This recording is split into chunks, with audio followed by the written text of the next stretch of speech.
Swali ni hili. Ili kujua fundisho lipi ni la kweli na sio la kweli, unatumia kipimo gani?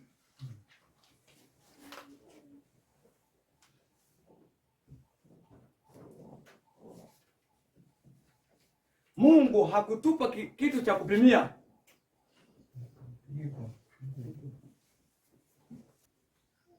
Mtu akisema neno hili anakuwa na maana gani?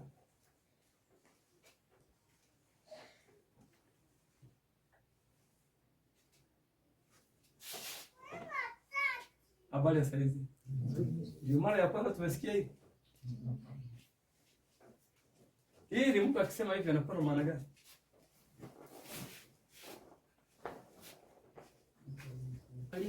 Aliyeona tukio hilo au kusikia kwa usahihi.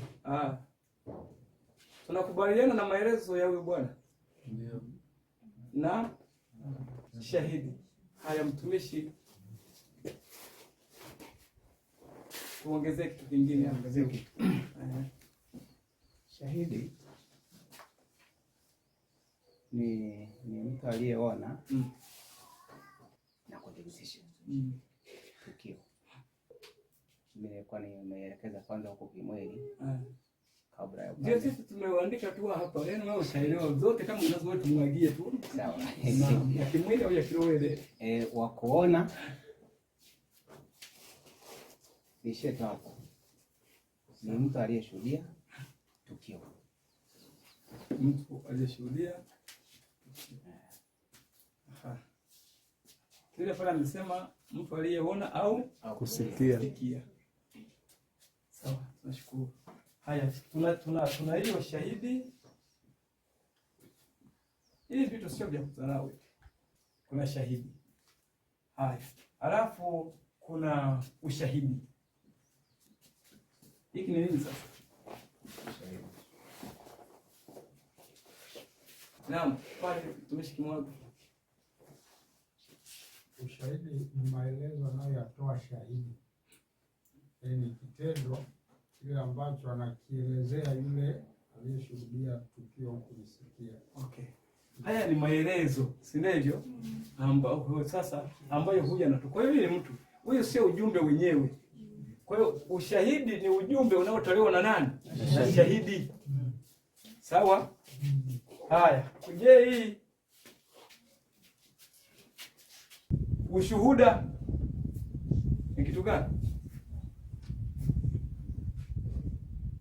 Ni shuhuda. Hii ni shuhuda sasa. Ni nini? Shuhuda. Shuhuda ni kushuhudia, yaani mtu ambaye anashuhudia mambo yaliyomtokea. Au shuhuda ni mtu ambaye anashuhudia jambo lililotokewa. Na kwa hiyo shuhuda yeye kile anachotoa kinaitwaje? ushuhuda.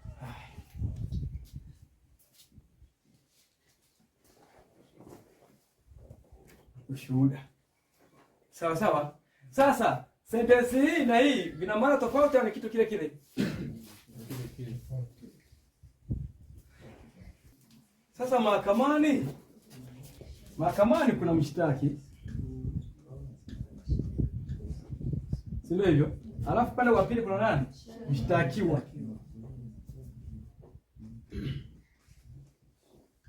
Si ndio hivyo? Huyo kama huyu anashtaki nini? Anamshtaki huyu. Si ndio hivyo? Anamshtaki kwa sababu gani? Kwa sababu aliona jambo au kwa sababu alimtendea jambo? Mtendea jambo. Sasa tunarudia. Kati ya hawa huyu na huyu ni yupi anaweza kuwa shuhuda? Hawezi kuwa na shuhuda kati ya mshtaki na mshtakiwa. Umeelewa? Shuhuda ni mtu ambaye yuko nje, ambaye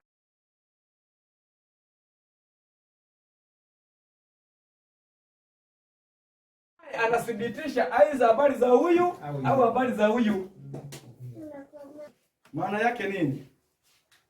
Ukisikia kuna mahali kuna shuhuda, sawa, au shahidi, maana yake sehemu hiyo kuna nini? Kuna mgogoro.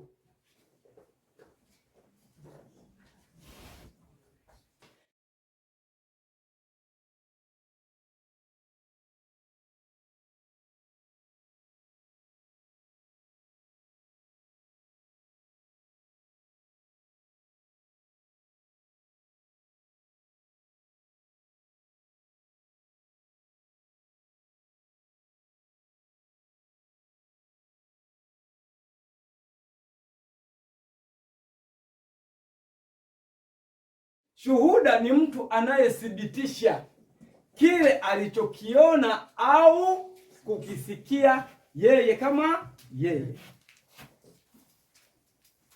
Kuna shahidi wa huku na shahidi wa huku. Mithali 14 fungu la 5. Shahidi mwaminifu Ndio. hata sema uongo. Ndio. Bali shahidi wa uongo pumzi zake ni uongo. Sawa. Shahidi mwaminifu hata sema uongo. Sawa. Sasa shahidi mwaminifu ni nani? Ufunuo wa Yohana 1:5. Anasema Tena zitokazo kwa Yesu Kristo, shahidi aliye mwaminifu, mzaliwa wa kwanza wa waliokufa, na mkuu wa wafalme wa dunia, yeye atupendaye na kutuosha dhambi zetu katika damu yake. Sawa. Kwa hiyo Yesu ni shahidi mwaminifu, hasemi uongo. Ni kweli. Sasa Yesu ni shahidi wa tukio lipi? Ni shahidi wa nini?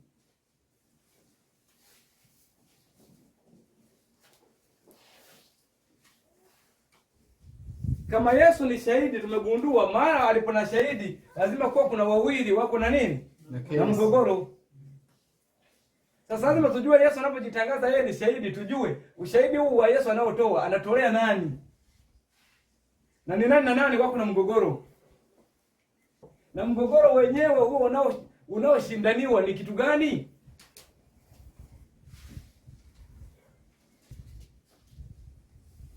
Karibu mtumishi Kimwako. Amini, tumekwisha kujifunza juu ya kile ambacho kilitendeka baada ya uasi wa Lucifer, kwamba kuna madai ambayo aliyatangaza juu ya Baba, kwamba Baba hatendi haki, na sheria yake ni sheria ya udhalimu. Kwa hiyo sasa yeye ni shahidi wa kuthibitisha kwamba Baba ni mwenye tabia ya upendo na pia na sheria yake.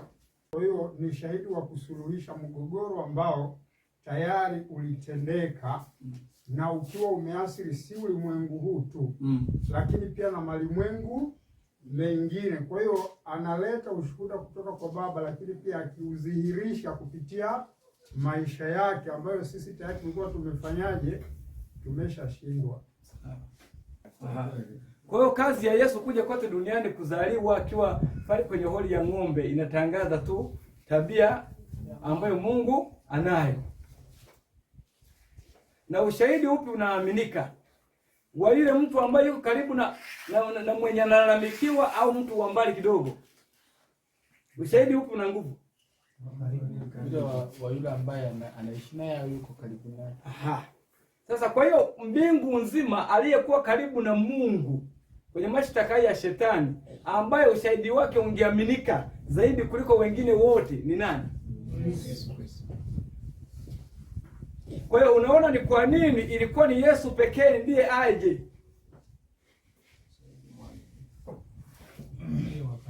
Kwa sababu yeye ni wa karibu zaidi kuliko mtu mwingi. Na wala Isaya wala Musa hawezi kutoa ushahidi kwanza mbinguni kwenyewe wajawahi kufanyaje?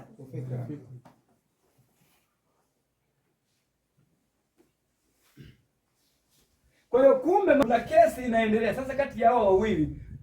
Anayeshitaki na anayeshtakiwa ni nani?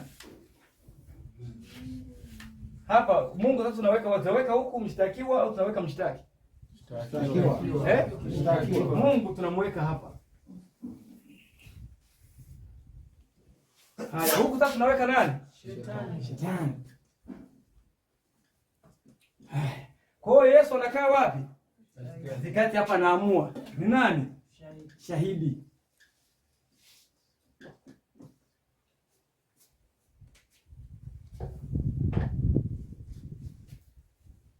Sasa mashtaka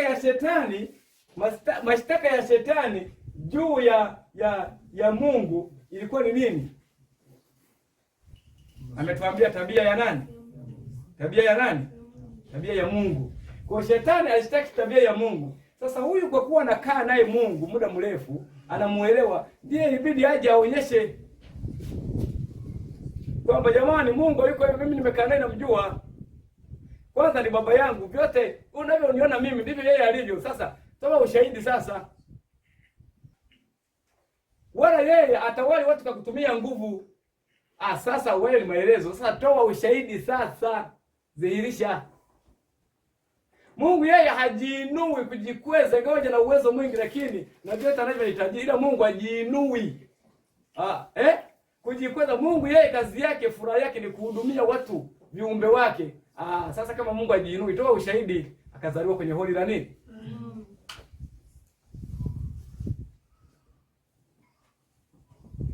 Mbingu nzima iliyokuwa imedanganywa ikaangalia ikasema, tuone maisha yake. Kweli akadhihirisha katika maisha huruma na upendo, huruma na upendo, huruma na upendo. Akatembea, akakorofishwa, akafanywa vurugu, hakujibu neno. Akaudhiwa, hakujibu shambulizi. Mpaka kufa kabisa, hakuna alichofanya ambacho kiliweza kuthibitisha mambo shetani alikuwa amesema.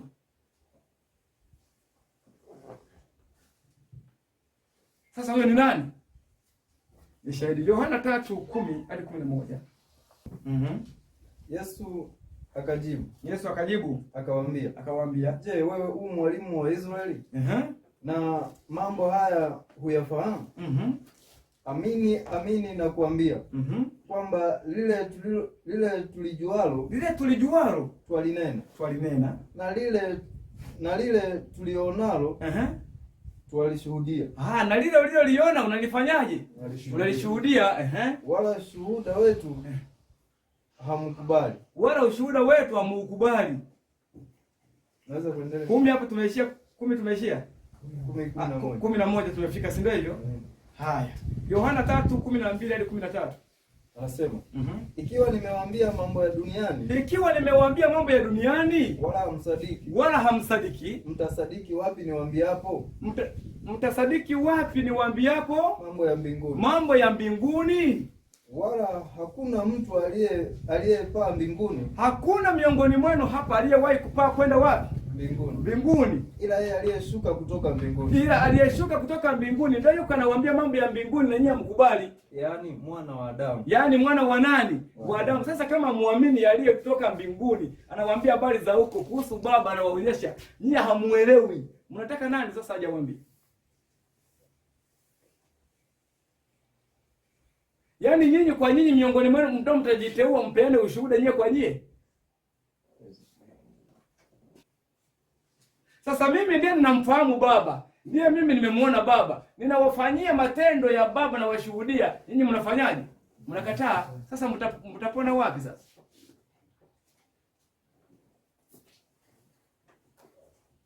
Yohana 3:27. Yohana 3:27 anasema.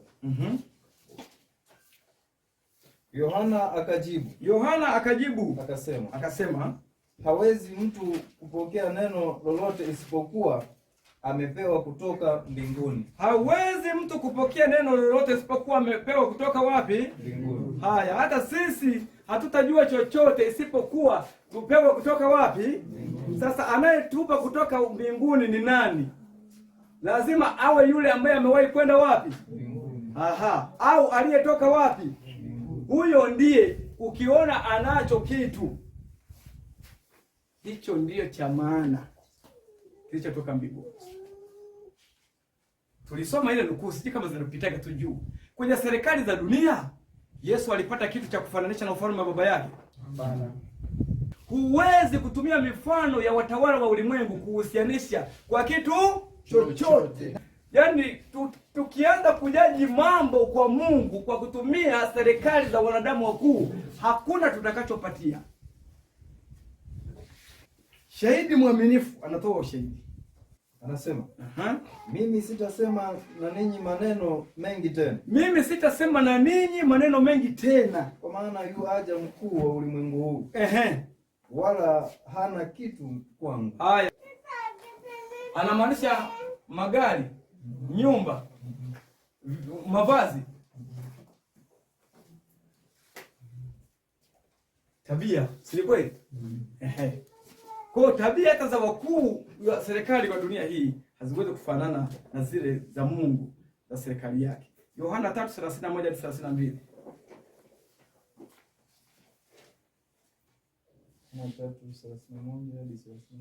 Ndio.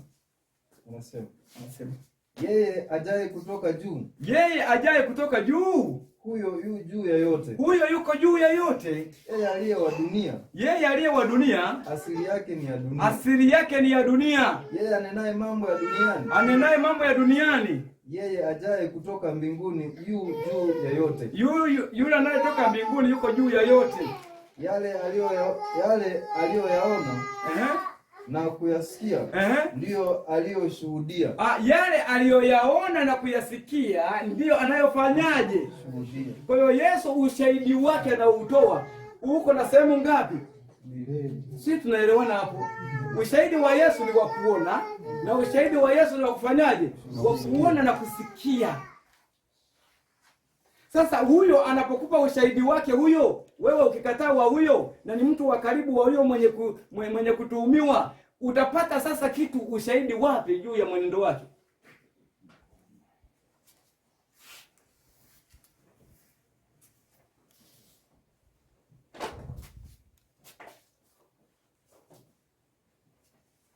Bwana, wataka tuamuru moto kutoka juu uangamize hao kama vile Musa kama vile Elia alivyofanya. Yesu anawaambiaje? Sijui ni roho ya namna gani aliye ndani yake. Maana Adamu kuja kuangamiza. Ushahidi niliokuja kutoa mimi kwenye swala kuangamiza sijawahi kuona. Ndio maelezo anayotoa hapo ndani. Bora kusikia kama baba anaangamiza watu, anachoma kwa moto watu. Yesu sijawahi fanyaje hiyo? Sasa huyo roho anayeongoza hivyo, huyo aliyeongoza kule kwa Elia, sio roho yule ambaye anatoka kwa baba. Maana ingekuwa ni Mungu, Yesu angetoa ushahidi ni kweli hiyo. Kwa baba inafanyaje hiyo? Inapatikana na nilishamwahi kumuona baba. Kwa hiyo siku ile Elia anaunguza watu pale, Yesu hakuona Mungu anafanya hiyo kazi. Sisi tunaelewana hapo vizuri watu wa Mungu. Ukikosea kuwa na hiki kipimo, mzani huu, hakuna kitu utapatia. Maana mimi na wewe ni wa duniani na hakuna mtu mwingine aliyepanda kwenda mbinguni akashuka kuja kutuambia habari za Mungu. Kwa hiyo vinginevyo uamue kukataa kabisa ushahidi wowote.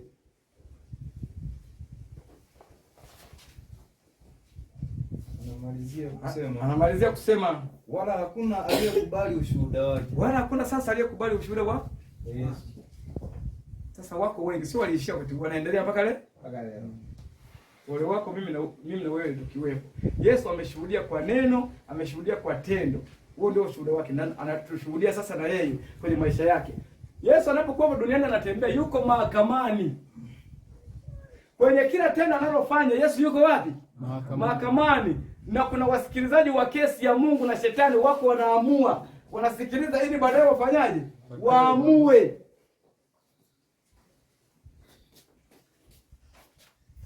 Haya. Yohana 5:19. Yohana 5:19 anasema mwana hawezi kutenda neno mwenyewe. Mwana hawezi kutenda neno mwenyewe, ila lile ambalo amuona baba analitenda. Ila lile ambalo anamuona baba anafanyaje? Analitenda. Sasa kwa kuwa Yesu alikataa kutenda lile la kuchoma watu moto, kumbe ni kwa sababu hajawahi kuona baba anafanyaje? Analitenda. Wala kusikia kwenye nyua za mbinguni baba anaunguza wanadamu na moto. Hayo habari haijawahi kusikika. Ila duniani sasa imeenea. Shetani. Aliyefundisha hivyo kweli atakuwa alienda mbinguni na kuna nini? Na kurudi. Na kama alienda mbinguni na kurudi, je, hana vita na Mungu? Kama ana vita na Mungu, utaelewa kwamba maelezo yake juu ya Mungu ni ya kumweka Mungu afungwe wapi? Apigwe kifungo cha maisha kwenye mioyo ya watu. Lakini Yesu kusikia kwamba baada ya hapo Mungu ataendesha matukio duniani ya kubagua watu, yeye hajawahi kusikia. Wewe ni shahidi mwaminifu sasa Mungu.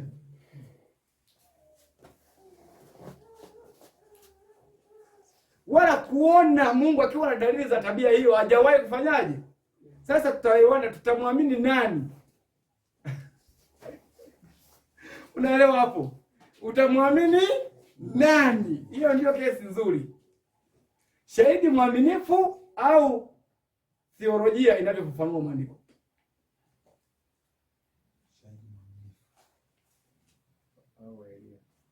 Au Elia. Yohana 5:19 tumesoma. Anasemaje hiyo? Anamalizia kusema, anasema kwa maana yote ayatendayo yeye ndiyo ayatendayo mwana vile vile. Sasa kwenye yote huwa imebaki kiasi gani?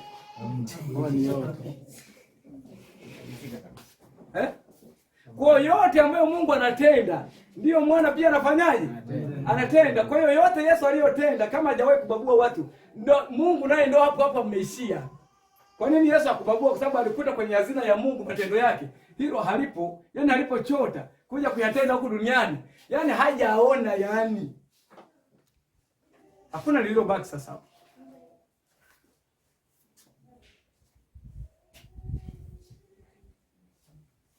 Ni kweli. Na dakika moja imebaki. Sivyo? Yohana 5:36 hadi 37. Yohana 5:36 hadi 37 anasema, lakini ushuhuda nilionao mimi ni mkubwa kuliko ule wa Yohana. Ni mkubwa hata kupita wa nani? Wa Yohana. Yohana aliua mtu. Hamuna hata kuua tu. Sasa Yesu anao, yani mpaka wao wa Yohana, lakini anazidi hapa kwa nani? Kwa Yohana. Yohana amewahi kumwona Mungu ana kwa ana?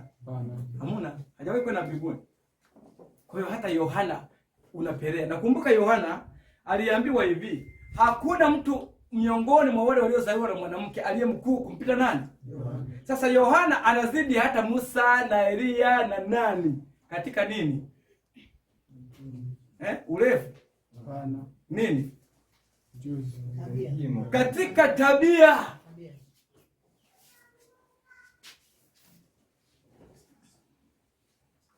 Yaani kwenye tabia ya kukaribiana na Mungu, Yohana ni miongoni mwa waliofanya matengenezo. Hakuna mwanadamu aliyowahi kutengeneza moyo wake, akili. Tangu wakati huo kufikia wakati ule wa Yohana hayupo. Lakini Yesu, ushuhuda alio nao ni mkuu kuliko wa nani? Wa Yohana. Sasa sisi mtalipa dakika hapa kidogo tumalizie. Haya, kwa kuwa zile kazi alizonipa Baba ili nizimalize kazi hizo zenyewe ninazozitenda, zinanishuhudia ya kwamba Baba amenituma. Naye Baba aliyenipeleka amenishuhudia. Sauti yake hamkuisikia wakati wowote, wala sura yake hamkuiona. Hawajawahi kuona wala kushuhudia sauti yake kama hiyo. Yohana 8:55. Yohana 8:55. Tutakuja kwenda hapo maandiko yanavyoshuhudia. Anasema, wala ninyi hamkumjua, lakini mimi namjua. Nikasema ya kwamba simjui. Siwezi nikasema ya kwamba simjui. Soma vizuri hiyo. Nikisema ya kwamba simjui, nitakuwa mwongo. Haya. Sasa kama nini? Sasa Yesu anasema nyinyi sisi na Wayahudi tuko tofauti daraja kwenye uelewa, akili ni kitu sisi hatumjui. Sasa anayemjua sasa ndiye anayetueleza kwamba vile yeye alivyo vyote ndivyo Mungu alivyo. Hakuna kilichobakia. Sisi tukikataa kuamini hiyo, tutaamini wapi? Tutakuwa tumekataa ushahidi wowote.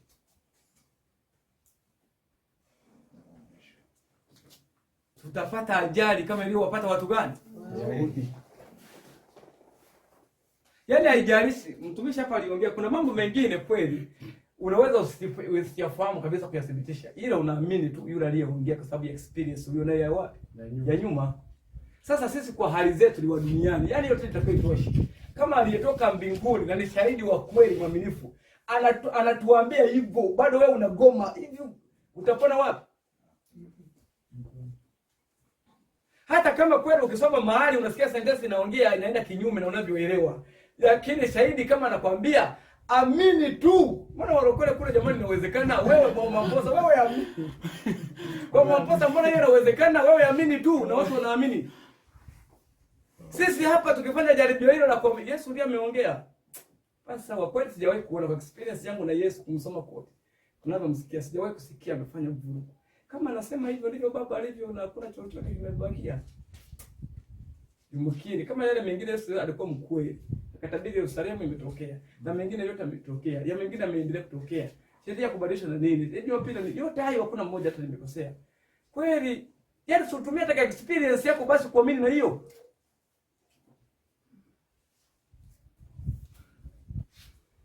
Hata kama uwezi kuifafanua, lakini kubali kwamba anachokuambia ndivyo kilivyo. Tumefika somo gani? Fungu tumefunga soma 15 hapo, Yohana 5:18. Yohana 5:18. 5:18. Anasema basi kwa sababu hiyo Wayahudi walizidi kutaka kumuua. Kwa kuwa hakuivunja Sabato. Bali pamoja na hayo alimuita Mungu baba yake. Sawa. Akijifanya sawa na Mungu. Sasa hapa aliandika baba. Alafu hapa uweka nini? Hii si ndio sawa? Hii si ndio sawa sawa hii? Haya, huko andika nani? Mungu. Au nani mabano? Yesu. Sasa kwa hiyo kwenye mzalo ukiweka Mungu huku, Mungu sawa sawa na Yesu. Yesu inaweza kuwa kinyume. Yesu sawa sawa na nani? Katika mavazi. Katika tabia. Wayahudi walielewa, wakachukia hiyo, wakakataa, haiwezekani.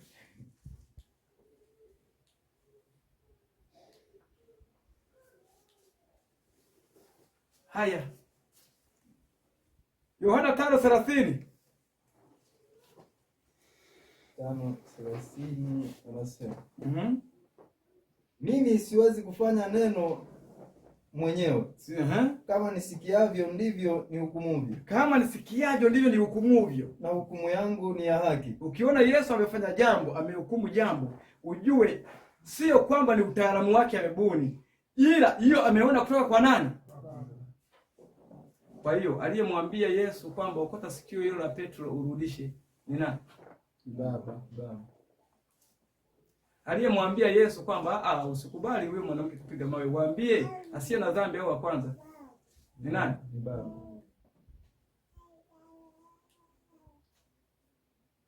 Aliyezuia Yesu asirudishe kofi aliyopigwa na mtumishi yule wa kuhani pale, akapigwa. Yesu anaongea hapa, akapigwa kofi mdomoni. Yesu aliyemwambia usijibu wewe, muulize tu, kwani nimekukosea nini? Baba. Ni nani? Kwa hiyo hayo Yesu anaonaga yote. Baba akifanyiwa, Yesu huaga yote anaangalia mbinguni. Kwa hiyo anafanya kama ambavyo huwa anamuona baba yake akijeruhiwa anavyofanya. Si pambano lilianzia mbinguni la huyu na huyu.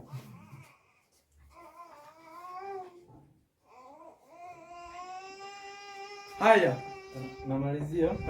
Asema kwa sababu siyafuati mapenzi yangu mimi, bali mapenzi yake aliyenipeleka. Sawa.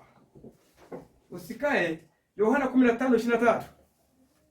Yohana 15:23. Ndio. Anasema hadi 24. Yeye anichukiaye mimi. 15. Twende 15. 15 hadi 24. Ndio inasema. Ndio. Haya, soma. Yeye anichukiaye mimi. Yeye anichukiaye mimi. Humchukia baba yangu. Anamchukia baba yangu. Kama nisingelitenda kwao kazi asizozitenda mtu mwingine, wasingalikuwa na dhambi. Lakini sasa wametuona mimi na baba, mimi na baba yangu na kuchukia. Na kutuchukia. Katika nini waliwaona yeye na baba? Katika nini? Katika tabia. Kwa hiyo kuona tu tabia ya Yesu, umeona tabia ya nani? Na Baba. Huna chochote unachohitaji zaidi yao. Yohana 17:3-4. Yohana 17:3 mpaka 4. Yohana 17:3 mpaka 4 anasema. Na uzima wa milele ndio huu. Huo ndio uzima wa milele sasa. Wa kujua wewe. Wa kujua wewe. Mungu wa pekee. Mungu wa pekee wa kweli. Na Yesu Kristo uliyemtuma. Na Yesu Kristo uliyemtuma. Mimi nimekutukuza duniani. Hali nimemaliza kazi ile ulionipa nifanye. Mungu alikuwa amempa Yesu kazi aifanye. Hiyo kazi ni nini? Kutoa ushahidi wa tabia ya nani? Ya Mungu. Sasa tabia hiyo ndio inayowaokoa wanadamu. Habari ya saizi. Kwa hiyo hata masomo tunajifunza, lengo la Injili hii tunataka iangamize watu au iokoe watu? Iwaweke watu uhuru au wafanye kuwa watumwa wa mawazo ya wanadamu? Kwa hiyo tusipohubiri pia kwa tabia ya Mungu, sisi ambao tunahubiri hatuokoi roho. Tunafanyaje hapo? Tunaangamiza. Huo ndio uzima wa milele. Fungu la 7 hiyo Yohana hapo 17:7. Anasema, ndio. Sasa wamejua ya kuwa yote ulionipa yatoka kwako. Sasa wamejua kwamba yote ulionipa yanatoka kwa nani? Kwa hiyo yote Yesu aliyofanya na kuwadhihirishia wanadamu, akiponya na kuhurumia watu masikini na nini, Yesu akililia mpaka wanadamu. Yesu akiwaosha wanadamu wachafu miguu. Yesu makahaba wale ambao wamekuwa wanajulikana wakija na kumlilia miguuni pake, hajawafukuza, hajawasemea kwa lugha ya ukali, wala hakukandamiza mtu awaye yote. Yohana 12:44-50. Yohana 14:44-50. Yohana 12. Anasema Yohana 12:44. aliye na Biblia Kiswahili cha kisasa au kwenye simu au wapi aniandalia. Anasema na Yesu akapaza sauti akasema. Sasa sikiliza hapo. Subiri kwanza. Hayapaza sauti kama Yesu alivyopaza sasa.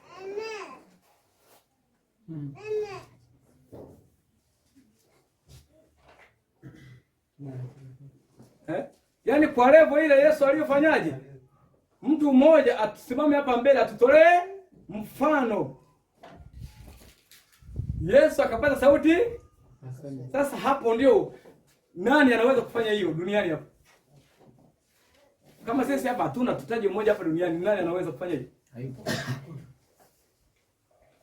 Sasa atakaye tuongoza kwamba Yesu paza kwa namna hii hapa ndio sawa inatakiwa, usikae, ni nani atakaye tuongoza kwenye jambo hilo?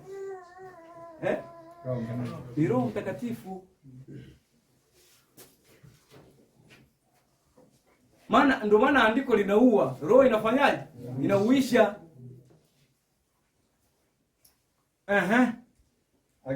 Akisema yeye aniaminie mimi. Haniamini mimi bali yeye aliyenipeleka. Kwa hiyo kumbe yale unayomwamini Yesu hapo umemwamini nani? Sasa kama umemwamini Yesu hajawahi kuwa mtu, hivyo unaamini Mungu sio muuaji. Sisi tunaelewana hapo. Wewe unaamini Yesu amewahi kuua? Kwenye imani yako ya Yesu unalo hilo? Sasa kama huna hilo ambalo huna, ndivyo hivyo unamwamini nani? Baba. Kimsingi kabla ya kumwamini Yesu, unakuwa kwanza umemwamini nani? Baba. Hilo ndio fundisho la Biblia. Mtu hawezi kwenda kwa Yesu kama hajavutwa na nani? Baba. Kwa hiyo Yesu yuko pale anayekuvuta mkono kukupeleka kwa Yesu umsikilize na kumwamini ni nani? Baba. Na wakati wa Yesu anahubiri faili ambalo ameandaliwa na kuwekewa na nani? Baba. Na yale ambayo ameyaona kwa ushahidi. Sasa sisi tunamwamini Yesu, ila tunasema Mungu anafanyaje? wakati kwenye imani yetu ya kumwamini Yesu uuaji haupo. Unaona namna ambayo tunapingana imani yetu sasa. Swali ni hili. Ili kujua fundisho lipi ni la kweli na sio la kweli, unatumia kipimo gani? Utagundua hapo Yesu hatujawahi kumwamini.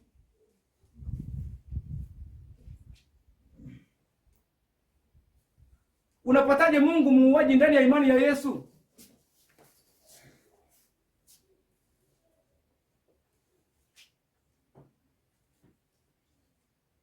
Mungu anayevunja amri 10 ndani ya Yesu, wewe unamuona?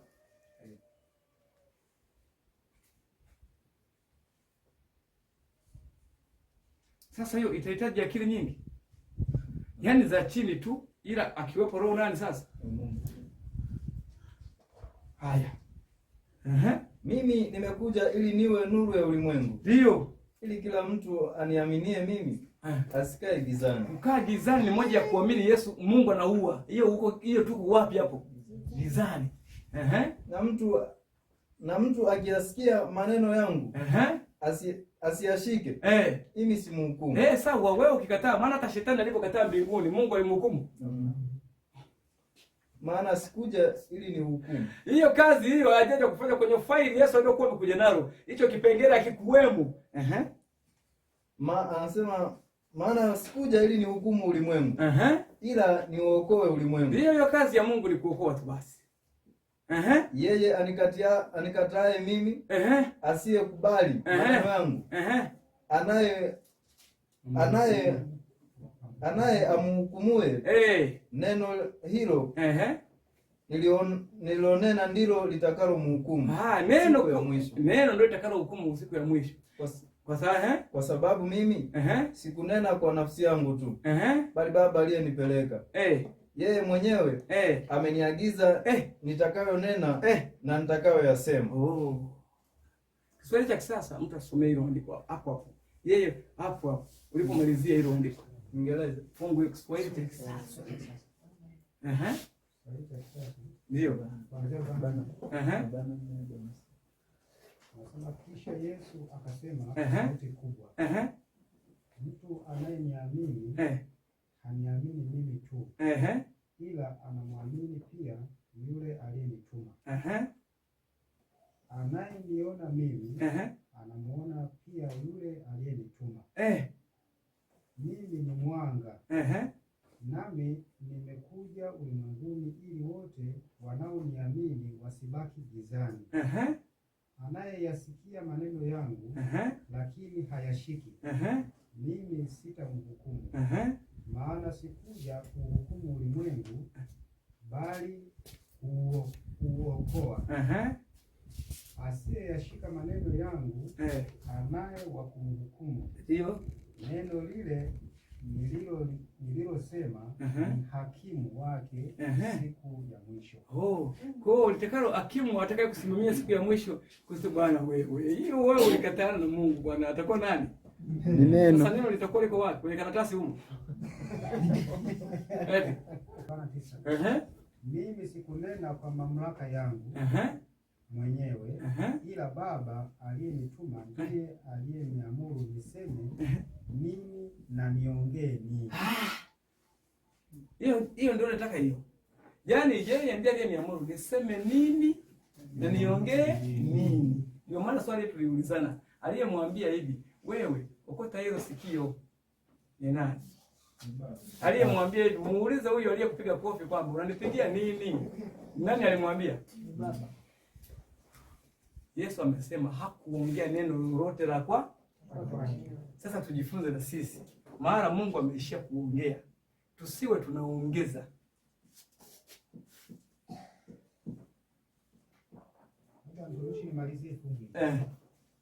Na 50 anasema. Afsiri kumbe unakuja malizia. Tuendelee. Mimi mwenyewe niliishia 49. Na wewe ulishia hapo. Hapo malizia 50. Anasema nami najua kuwa amri yake kuleta uhai wa milele. Kwa hiyo Yesu hawezi kujitenga na uhai wa nini? Wa milele. Wewe unataka kufa milele? Basi mimi nasema tu yale Baba aliyoniagiza niyaseme. Hiyo sasa hiyo ndio naipeleka mimi mpaka huko ndio nitapeleka hiyo Biblia hiyo. Mimi nasema tu, hiyo unaelewa tu. Ndio. Kuna magari yale yanabebeka samaki ukanda wa kule kwetu yanakuwa yameandikwa fish only. Yaani tunafasiri tena samaki tu. Umeelewa hapo? Ila sasa huwa wapatie sana. Ukifungua na barafu iko mle ndani. Kwenye wanamaanisha ile kasha ile teki la nyuma. Kwa madereva wajaandika huku. Ukifungua hapo mlango huko ukutana samaki tu. Ila ukifungua na barafu ziko mle ndani. Sasa Yesu hana maana hiyo. Kuna kitu kimebakia. Yeye Yesu hajawahi kuongea neno ambalo Baba hajamwambia. 15 Yohana 22:24. Anasema kama nisingalikuja na kusema nao, wasingalikuwa na dhambi. Lakini sasa hawana udhuru kwa dhambi yao. Tutakuwa na udhuru kama wale, kama wakuamini hao hawana udhuru kwa dhambi yao. Kumbe kuzania tu Mungu ni muuaji, kinyume vile alivyokuwa kwenye tabia ni dhambi. Ila sasa dhambi hiyo ilikuwa ni zawadi za ujinga, Mungu aihesabu. Ila baada ya kuwa ameletewa ushahidi wakakataa, sasa dhambi hiyo haina uzuru utakaotolewa. Yeye anichukiaye mimi humchukia baba yangu. Anayemchukia Kristo anamchukia tena nani? Baba yake. Sasa kumchukia Yesu, fungu lililotoka limesema ni kukataa kuamini kile anachosema. Hiyo ni chuki. Sio tufanye kama papa ndio tuwe tunamchukia Yesu. Hiyo sasa ni sehemu ya kwanza ya nini hiyo? Ya ushahidi. Sawa? Mungu anasema hivi, kwa vinywa vya mashahidi wawili au watatu. Sasa huyu tuliyoona ni shahidi wa kwanza. Tukipata nafasi inayokuja tutaangalia shahidi wangapi? Huo shahidi utakapokamilika ndio tutaelewa fungu la Isaya 8:20. Hiyo ndio kipimo tutaingia kwenye roho ya unabii cha mafundisho ya ukweli. Na kama yote tutaelewa ya kwenye hema, ila hapa hatujui, uelewa huo wote ni nini? Bure. Ya pili tutaona. Bwana atubariki. Amen.